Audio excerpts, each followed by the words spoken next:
Bem-vindos aí novamente, depois desse período de recesso. Agora nós vamos fazer um resumão, uma revisão daquilo que nós estudamos no primeiro bimestre, tá bom? Então nós começamos falando um pouquinho sobre as estruturas geológicas. E é muito importante que você saiba diferenciar as três tipos de estrutura geológica. Quais são? Bacias sedimentares, lembram? Um exemplo dela, o Grand Canyon, lá nos Estados Unidos. Os crátons, que são escudos e maciços antigos, um exemplo, o relevo europeu. E os dobramentos recentes, que um exemplo deles é a Cordilheira dos Andes. Você precisa ter muito bem em sua mente a diferença entre esses três, tá bom?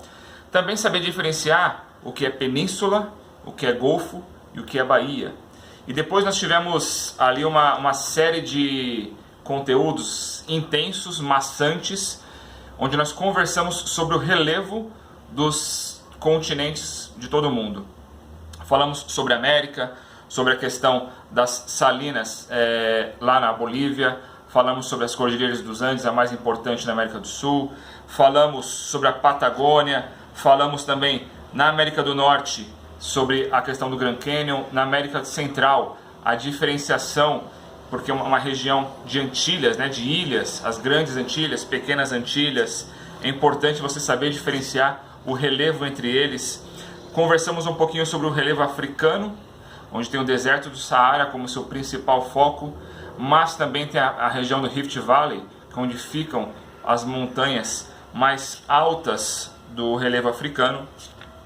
Nós comentamos sobre o relevo europeu e a importância turística dos Alpes para toda a Europa, né?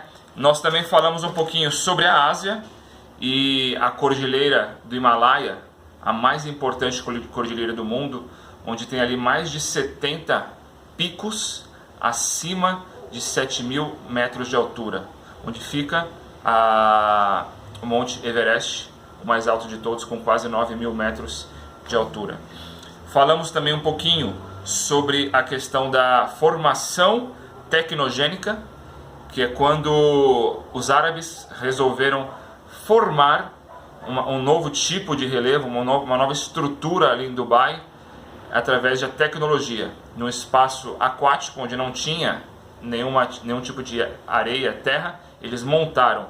Isso foi a formação tecnogênica que nós conversamos.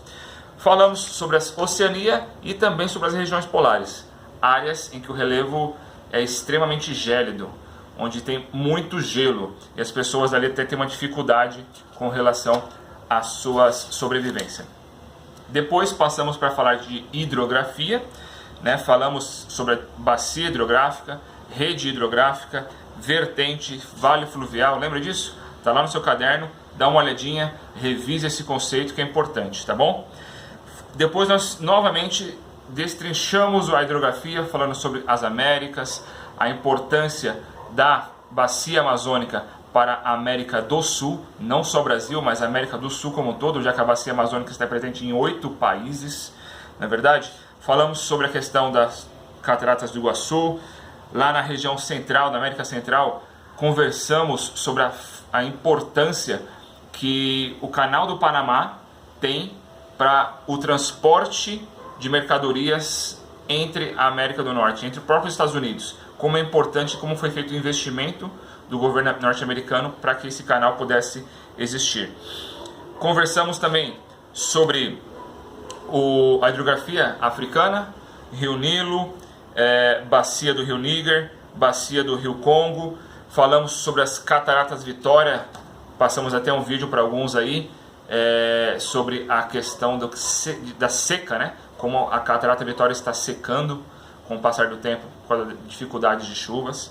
Conversamos sobre a hidrografia da Europa, aqueles 4 rios principais, lembra deles? Rio Volga lá na Rússia, Rio Danúbio, Rio Reno e Rio Tamisa lá em Londres, certo? A importância de cada um deles, como o Tamisa foi um diferencial aí na questão da despoluição, né? Falamos também sobre a Ásia, a vertente do Pacífico, sobre a Oceania e as regiões polares em que os rios, na sua grande maioria, estão congelados, não é verdade? E depois nós entramos aí neste último tópico do módulo 3, falando sobre clima e vegetação. E ali nós destrinchamos um pouquinho sobre as zonas intertropicais, ou seja, aquela zona que está entre os trópicos de Capricórnio e trópicos de Câncer. Falamos um pouco sobre os climas dessa zona, né? Clima tropical, úmido, o clima tropical típico, que acontece principalmente nas savanas, clima de monções, clima semiárido, clima desértico. E depois nós passamos para a região mediterrânea, não é isso? Que é aquela região, ou a zona temperada, que fica entre o trópico e a linha do circular ártico ou antártico. Esta zona é a zona temperada, tá certo? E ali nós temos climas subtropicais, temperados, continentais, polares. As zonas polares são muito gélidas, regiões que, no caso do Ártico, por exemplo, nem dá para se viver, mas no Antártico vivem pessoas para fazer pesquisa. Então foi um conteúdo bem intenso, entendo até que talvez maçante para vocês, mas é muito importante que você dê uma revisada, uma recapitulada, olhe novamente aí este conteúdo que você estudou, porque nos próximos dias a gente vai ter algumas atividades avaliativas para você poder colocar no papel e relembrar aquilo que você estudou, tá certo?